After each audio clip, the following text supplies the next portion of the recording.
This video is about how to make stickers appear and disappear at different times on your Snapchat Spotlight video.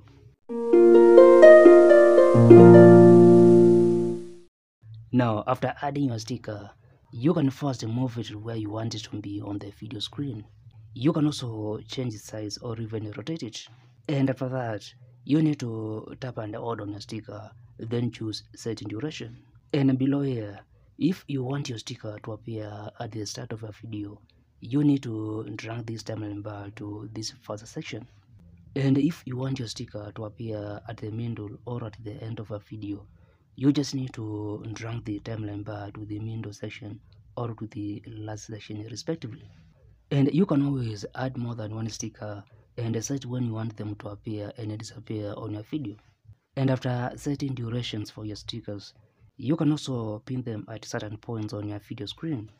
And to delete your sticker, you just need to drag it to this torch icon. In addition, if you prefer to upload videos from your device, you can first add stickers and set their durations accordingly using a video editor.